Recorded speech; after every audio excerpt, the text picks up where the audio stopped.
Nous sommes vendredi 26 juin 2026 et mesdames et messieurs, bonsoir et merci pour votre fidélité au programme de Cherif la télévision. Bienvenue dans ces 18h, dont voici l'unique et les principaux titres. La communauté musulmane a célébré Ashura, le 10e jour du premier mois du calendrier hijrien. À cette occasion, une grande cérémonie de prêche a été animée par le guide spirituel des Ansar à Seydi Cherif Ousmane Madan Haidara, organisée par la Fédération internationale Fadi.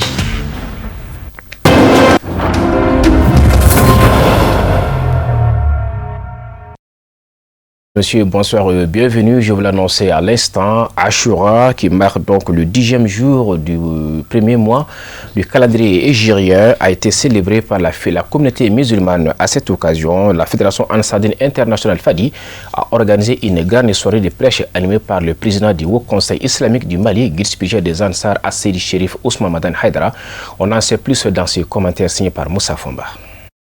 C'est désormais une tradition. Chaque année, les fidèles Ansar et sympathisants, avec à leur tête la Fédération Ansardine internationale Fadi, se mobilisent au terrain de foot du quartier Hippodrome, en commune 1 du district de Bamako, pour prendre part à la grande cérémonie de prêche commémorant Ashura, correspondant au 10e jour du Muharram, premier mois de l'année hégirienne, sous le leadership de son éminence Seydi Cherif Ousmane Madan Haidara, président du Haut Conseil islamique et du groupement des leaders spirituels musulmans du Mali. Ce moment constitue une occasion privilégiée pour les fidèles musulmans de formuler des prières en faveur de chacun et pour le pays. Le récital de la sourate al-Fatiha et la prière sur le prophète paix et salut sur lui ont donné le ton de la soirée. À 23h plus exactement, Seydi Badra Aliyu Ousmane Haidara, fils du guide spirituel des Ansar, a ouvert la cérémonie. Dès l'entame, il a formulé des bénédictions pour la paix au Mali et dans la sous-région, ainsi que pour le repos éternel des âmes des illustres disparus. Rendant hommage à son aîné, feu Mohamed El Madani Haidara Fandjini pour les intimes, il a rappelé les efforts de ce dernier qui a longtemps assumé le prêche de cette cérémonie avec dévouement, priant pour le repos de son âme. Il a également rendu hommage à un autre aîné, le prince héritier de la famille chérifienne, Seydi Cherif Ahmed Tidjane Haidara, actuellement en tournée en Europe à la demande des Ansar du vieux continent. Le président du conseil d'administration de l'association Ankabe Mayala a adressé ses chaleureuses félicitations aux Ansar à travers le président Adama Sanogo pour leurs efforts en faveur des couches les plus vulnérables.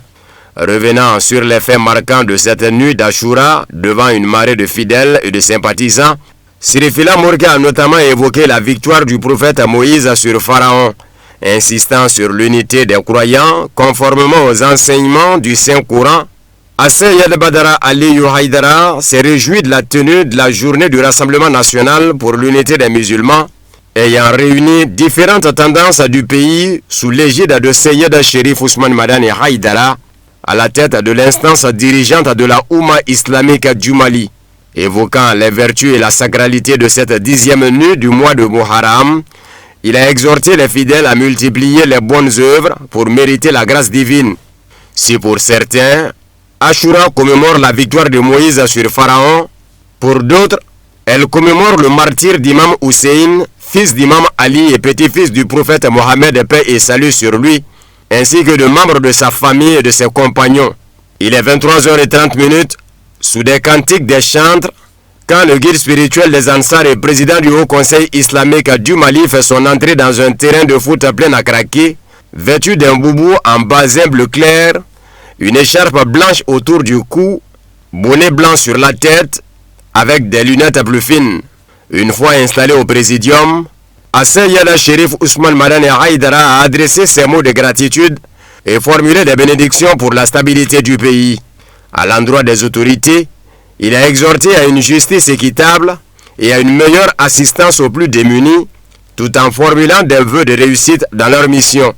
Il a également remercié ses coreligionnaires pour leur forte mobilisation autour de ce rassemblement de la Oumma islamique du Mali, tenu dans la foulée du nouvel an hégirien, qu'il qualifie d'événement historique réunissant différentes obédiences musulmanes autour d'un idéal commun, l'unité et la cohésion pour un vivre ensemble harmonieux.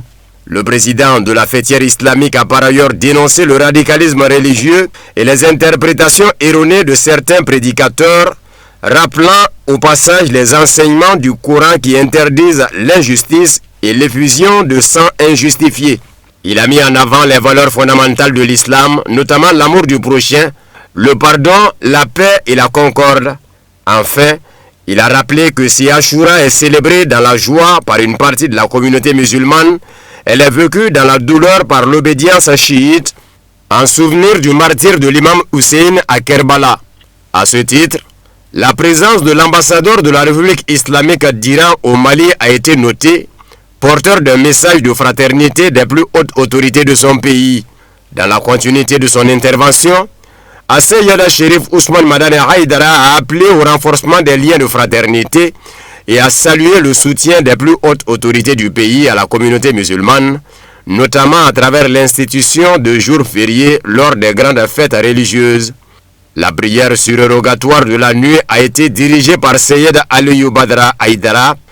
La soirée a pris fin par des bénédictions de son éminence Asseyada Chérif Ousmane Madane Haïdara.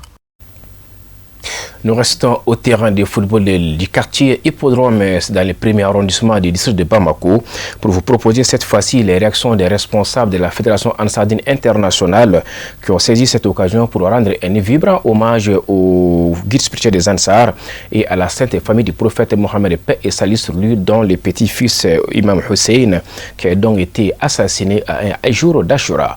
Nous retrouvons cela avec Fatmata Kane et Nouhoum Koni. Le nom Ashura, c'est un nom qui nous rappelle de beaucoup de choses dans la religion musulmane. Et il y a plusieurs envoyés de Dieu qui ont eu à faire beaucoup d'épreuves. Et surtout, les descendants de notre prophète ont eu beaucoup de peine. Donc nous sommes là pour prier pour tous ceux qui nous ont dévancés. Et nous prions aussi pour tous les Ansars du monde entier. Nous sommes ici présents pour écouter la bonne parole dont notre guide va prêcher. Et les sacrifices aussi que nous devons faire pour nos morts et nous-mêmes les vivants. Nous prions Dieu que Allah les accepte. Et la bonne parole aussi que le prophète, le guide va nous donner. Et que Dieu accepte tout, puisqu'il va faire beaucoup de bénédictions, il va faire beaucoup de prières. Bon, nous aussi, nous faisons aussi des prières pour lui, ainsi que toute sa famille. Et nous demandons au bon Dieu qu'il accepte toutes ces prières aussi. C'est une nuit de prière, une nuit de bénédiction, une nuit de sacrifice. Et nous prions qu'Allah accepte tout. C'est un jour spécial pour nous, les musulmans. À titre de rappel, donc, bien même avant la religion musulmane, voilà, donc d'après les récits, il y a eu pas mal d'événements religieux qui ont coïncidé avec cette date, donc qui est le 10e jour, voilà, donc, de l'année islamique, voilà, donc, qui a commencé bien sûr avec la migration du prophète Mohammed de la Mecque à Médine. Et parmi ces événements majeurs, donc il y a, comment dirais-je, le franchissement, voilà, donc de la mer Rouge par Moïse et ses adeptes, voilà, donc quand il était poursuivi par Pharaon. Donc en dehors de ça, il y a un autre événement majeur donc, qui concerne le premier être humain sur terre qui est Adam. Voilà, donc entre lui et son Seigneur. Donc cet événement aussi a coïncidé avec cette journée d'Ashura. Mais pour nous qui sommes voilà, donc, les suiveurs ou les musulmans, voilà, donc l'événement majeur voilà, donc, qui nous tient à cœur, donc c'est vraiment l'assassinat d'Imam Hussein, voilà, donc le petit-fils du prophète Mohammed. Et ce jour, c'est vraiment un jour marquant, donc ça coïncide avec l'Ashura. Donc en plus de lui, il y a plus de 70 membres de la famille du prophète qui ont péri également ces jours. Voilà, donc du coup, c'est vrai, donc il y a certaines communautés donc, qui pensent que c'est une journée où on doit se réjouir. Voilà, mais pour nous, voilà, donc cette tragédie, voilà, donc ternit déjà tous les événements valeureux qui ont eu lieu donc, avant cet assassinat. Et pour cette occasion, donc je lance vraiment un appel à tous les musulmans. Voilà, donc qu'ils se rappellent régulièrement voilà, donc, de cette tragédie et qu'ils prennent voilà, donc, de la manière la plus digne voilà, donc, les descendants du prophète Mohammed qui sont sur terre actuellement. A commencer bien sûr par notre guide Seydi Cherif Ousmane Madane Haïdara donc, et sa noble famille. Voilà, donc ensuite, cette année, ça coïncide déjà au niveau de notre cher pays, le Maliba, et l'insécurité est grandissante. Voilà, donc on prie également que le Seigneur voilà, donc, amène la paix au Mali. Voilà, donc qu'il fasse qu'il y ait l'entente voilà, donc, entre les musulmans, donc, afin que le Mali retrouve déjà voilà, donc, la paix d'antan voilà, donc, qu'il y avait ici à notre niveau. Ce premier mois où nous avons beaucoup d'événements qui sont passés vers le 10e jour du mois de Muharram qui est sur le mois-ci. Donc ces différents événements qui sont passés, qui ont été dirigés et célébrés par notre guide, Cherif Ousmane Madane Haïdara, ainsi que sa famille. C'est de là que nous avons beaucoup remarqué la pertinence de ces événements par rapport à ce mois béni que nous fêtons ce soir. Donc, de ce fait, donc nous sommes très heureux de nous voir ce soir sur cette célébration du 10e jour du Muharram. Donc, ces événements sont célébrés par l'Ansardine nationale et internationale. Partout où se trouvent les Ansars, ils célèbrent ces jours selon les conseils et puis selon le vœu du guide qui est Cherif Ousmane Madane Haïdara, que nous remercions ici ainsi que toute sa famille et tous les adeptes ainsi que tous les musulmans, que ce soit au Mali ou encore que ce soit maintenant dans le reste du monde. Elles ne sont pas restées en marge de cette grande soirée.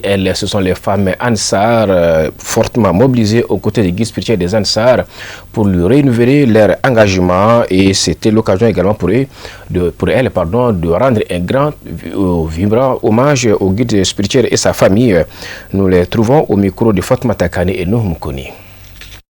Nous rendons grâce à Allah qui nous a réunis ce soir. Ashura, d'abord, c'est le 10e jour du mois de Muharram, premier mois du calendrier musulman. Ashura est une journée très importante dans l'histoire de l'islam. Pour moi, elle est un moment de spiritualité, un moment de partage et de rappel des valeurs religieuses. Donc c'est une occasion aussi pour nous, les femmes musulmanes, de faire du bien, faire des prières. Ça renforce aussi notre foi et de penser à la solidarité envers les autres. Donc vraiment nous souhaitons une très bonne fête d'Ashura à notre guide Seydi Cherif Ousmane Madane Haïdara, à toute sa famille et à tous les musulmans. Allah veille sur notre pays. Encore les mots de remerciement à l'endroit de notre guide et sa famille et des prières et bénédictions pour lui ainsi que toute sa famille, toutes les Ansarés et à l'association Ansardine et tous les musulmans du monde entier. Nous remercions également la famille et nous faisons des prières et des bénédictions pour notre pays. Que Dieu bénisse le Mali et que la paix et la stabilité règnent chez nous. Rien qu'un sentiment de joie et de remerciement à l'endroit de toute la famille chérifienne. Beaucoup de choses ont été faites ces jours-là, telles que Moussa a été sauvé des Pharaons. Mais aussi qu'on ne devrait pas oublier que le petit-fils du prophète Mohammed sallallahu alayhi wa sallam a été assassiné, trahi à Kerbala. Donc c'est ça qui englobe tout, qui fait que notre joie s'arrête. Parce que c'est le petit-fils du prophète. Donc c'est ça qui coupe notre joie ce soir. Donc on profite encore de faire la bénédiction parce qu'on est là avec notre guide Seydi Cherif Ousmane Madane Haïdara Et on sait que le pays traverse un moment difficile. Le pays traverse beaucoup d'épreuves. Donc je profite à cette nuit de faire la bénédiction à mon pays Maliba, qu'Allah mette la paix entre nous dans le monde. Aussi, j'ai prié pour notre guide, Assel Sherif Ousmane Madan Haïdara, qu'Allah lui protège et sauve lui et sa famille, ainsi que tous les musulmans du monde entier. C'est un jour de renouveau spirituel et c'est un moment fort de mémoire. Nous nous rappelons l'imam Hussein, le sacrifice de l'imam Hussein, petit-fils du prophète Mohammed sallallahu alayhi wa sallam. Donc, vraiment, nous sommes très émus d'être ici. L'imam Hussein est un symbole éternel de dignité, de justice et de fidélité aux enseignements de l'islam. Ces jours bénis nous appellent au partage et à la générosité envers nos proches, les familles, les plus démunis. Donc nous devons multiplier les bonnes actions et faire beaucoup de prières pour la paix, la santé, la prospérité de notre communauté. Faisons un tour du reste de l'actualité en bref en image commenté par Moussa Fomba. La communauté économique des États de l'Afrique de l'Ouest CEDEAO met un terme aux spéculations entourant la mission effectuée par son comité des chefs d'état-major en Guinée-Bissau du 19 au 23 juin 2026. Dans un communiqué publié le 24 juin, le CCDS dément catégoriquement les informations diffusées par certains médias et sur les réseaux sociaux selon lesquelles des membres de sa délégation auraient été interpellés dans une affaire de corruption ou auraient fait l'objet d'une tentative de corruption durant leur séjour à Bissau. L'organisation sous-régionale affirme que ces accusations sont entièrement fausses, infondées et sans aucun fondement factuel. Elle précise qu'aucun membre de la délégation n'a été approché, n'a reçu de proposition indue, ni n'a participé à un quelconque acte répréhensible. Selon le CCDS, la mission a permis d'engager des consultations avec les autorités nationales sur plusieurs dossiers sensibles, notamment la mise en œuvre du mandat révisé de la mission de soutien à la stabilisation de la CEDEAO, l'évaluation des besoins opérationnels, ainsi que le calendrier de réduction progressive de ses effectifs et de son retrait. Kinshasa a officiellement demandé à Bruxelles le rapatriement de plusieurs centaines de restes humains, principalement des crânes de Congolais emportés durant la colonisation. Plus de 500 restes humains, principalement de Congolais, mais également de Rwandais et de Burundais, seraient encore gardés dans différents établissements scientifiques et musées du royaume. Parmi eux figurent de nombreux crânes conservés à l'Institut royal des sciences naturelles de Belgique, rapportés en Europe comme trophées, objets d'études ou pièces de collection ethnographique. Dans sa lettre, la première ministre congolaise Judith Suminwa Tuluka rappelle la restitution en 2022 de la dent de Patrice Lumumba, unique relique connue du premier ministre de la République démocratique du Congo. Elle qualifie ce précédent de geste important de reconnaissance historique et de respect pour la dignité humaine. La chef du gouvernement congolais estime que les dépouilles conservées notamment au musée des sciences naturelles de Bruxelles appartiennent à des défunts qui doivent pouvoir reposer dignement dans leur terre d'origine et ne sauraient être considérés comme des objets de collection. Benjamin Netanyahou affirme qu'Israël conservera sa zone de sécurité au Liban Sud aussi longtemps qu'il restera au pouvoir. Son ministre de la Défense, Israël Katz, exclut tout retrait, même sous pression américaine, et justifie cette présence par des impératifs sécuritaires. Les déclarations du premier ministre israélien, Benjamin Netanyahou, et de son ministre de la Défense, Israël Katz, ont dissipé les derniers doutes sur les intentions d'Israël au Liban Sud. Pour le chef du gouvernement israélien, la guerre engagée après le 7 octobre 2023 a profondément modifié la doctrine sécuritaire du pays. Il estime que les opérations menées contre le Hamas à Gaza et contre le Hezbollah au Liban ont permis à Israël de reprendre l'initiative stratégique et de repousser les menaces pesant sur ses frontières. Dans cette logique, La création d'une zone tampon au Liban Sud est présentée comme une nécessité sécuritaire durable. Le ministre israélien de la Défense, Israël Katz, a tenu un discours encore plus catégorique. Selon lui, son pays ne se retirera pas du Liban Sud, même en cas de demande américaine. Il a affirmé que la présence militaire israélienne visait à empêcher toute reconstitution des capacités du Hezbollah à proximité de la frontière. Les pays de l'OTAN veulent renforcer leur implication dans le conflit ukrainien lors du sommet d'Ankara. Les alliés prévoient 70 milliards d'euros d'aide militaire à Kiev pour l'année en cours, malgré des désaccords persistants sur le financement, ainsi que sur la répartition des charges et le rôle des États-Unis dans les ventes d'armes. Le sommet de l'OTAN à Ankara devrait marquer une nouvelle étape dans la poursuite de l'implication militaire occidentale dans le conflit ukrainien. Au programme figurent de nouveaux contrats d'armement de plusieurs milliards de dollars, ainsi qu'une enveloppe militaire destinée à Kiev. Selon Politico, les diplomates de l'Alliance travaillent encore sur le projet de déclaration finale qui peut être modifié jusqu'au dernier moment. Le texte prévoit une aide militaire de 70 milliards d'euros pour l'année en cours, puis au moins la même somme l'année suivante, rapporte Politico. Les États-Unis ne devraient toutefois pas participer directement à ce financement. Washington resterait surtout fournisseur d'armes, tandis que les Européens assumeraient l'essentiel de la charge financière. Ce point s'annonce comme l'un des plus sensibles du sommet.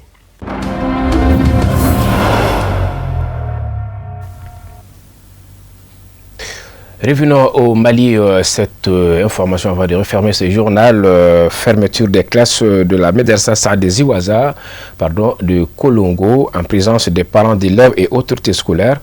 La journée a été marquée notamment par un concours entre les élèves. Nous retrouvons cela avec Sadio Siribi. Fin des programmes académiques au sein de la Médersa Saad Ziwaza de Kolongo à travers une compétition encyclopédique qui a réuni 24 élèves, dont 10 filles et 14 garçons, au programme des récitations et des slams islamiques. Pour l'occasion, des parents d'élèves et des personnes anonymes ont assisté à cette journée de fermeture des classes. Aujourd'hui, nous célébrons notre édition de la clôture du Saint-Coran avec 24 candidats, dont 10 filles et 14 garçons. Donc, nous remercions Dieu. Dans notre établissement, du Madarsa Tarbiyatul Banin wal Banat, Kolongo Djalakorokam, nous avons créé, l'école a été créée en 2006. Aujourd'hui, nous en sommes du premier cycle au second cycle avec 13 anciens, dont 11 hommes et 2 femmes. Donc, de la première année à la 9e année. Donc, aujourd'hui, nous remercions Dieu. Nous saluons tout particulièrement notre commission de gestion, dont le président est Issa Konta, et son équipe, qui avons employé tous leurs efforts pour la réussite, le développement et la bonne marche de la dite Madarsa. Nous les remercions. Le remerciement tout particulier à Mohamed Soli Karamgo, inspecteur général de notre Madarsa, qui a été là toujours pour nous dans les moments les plus difficiles. Nous les remercions. Donc, nous implorons Dieu, le Tout-Puissant, de nous préserver et de nous envoyer sur la bonne voie. Dans cette médersa, on y étudie les programmes purement islamiques qui sont entre autres la leçon morale et les préceptes de l'islam, entre autres. Aujourd'hui, nous rendons grâce à Dieu. Aujourd'hui, nous sommes à Kolongo, dans le cercle de Massiné, dans la commune de Kolongo. Madrasa Tarbiyatul Banin wal Banat Saad Ziwaza de Kolongo. Aujourd'hui, nous étions à notre 12e édition de fin de courant avec les enfants de la classe de 9e. Nous disons Alhamdulillahi Rabbil Alamina. Vous savez très bien, cette année n'était pas une année qui a été facile dans le cercle de Kolongo. Mais malgré toutes ces difficultés, nos enfants qui étaient là, ils ont fourni les efforts. Ils ont fait tout ce qu'ils pouvaient le faire. Ça nous fait déjà 12 ans, cette madrasa dans la région de Ségou, plus particulièrement dans le cercle de Massiné. Cette madrasa est la première madrasa de 12 ans. Ils étaient toujours dans les premières positions jusqu'à cette année. Nous remercions d'abord le président de gestion de cette madrasa. Et cette madrasa, ce n'est pas madrasa des sections. Et puis ce n'est pas madrasa des sous-sections. C'est madrasa des communes,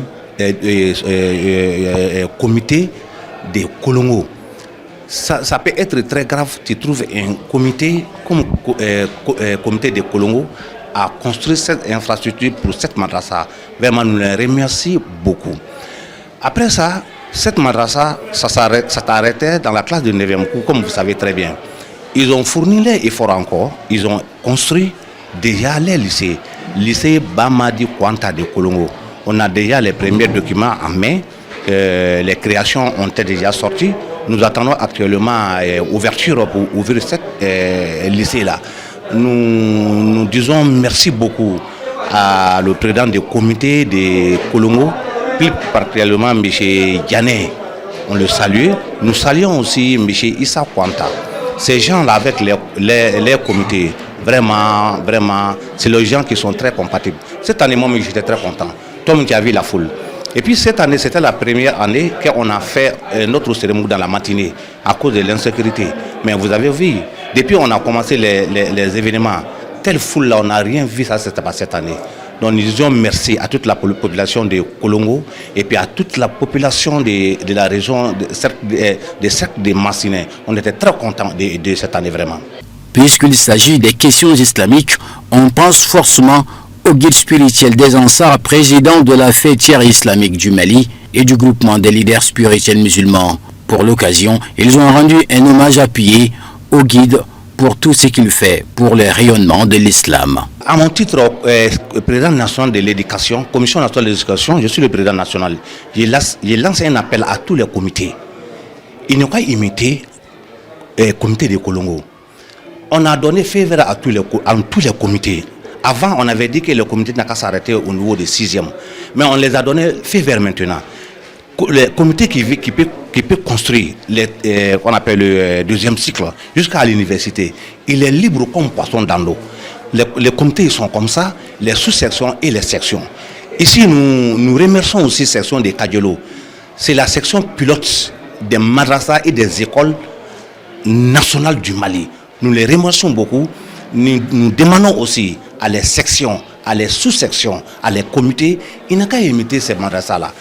Notre guide à Seydi Chérif Ousmane Madan Hedra, ce que lui veut aujourd'hui au Mali, c'est pour prendre Mali entier à l'éducation, pour que les enfants puissent trouver les bonnes éducations, les bonnes pratiques de l'islam authentiques, telles que notre guide Seydi Chérif Ousmane Madan Hedra il veut.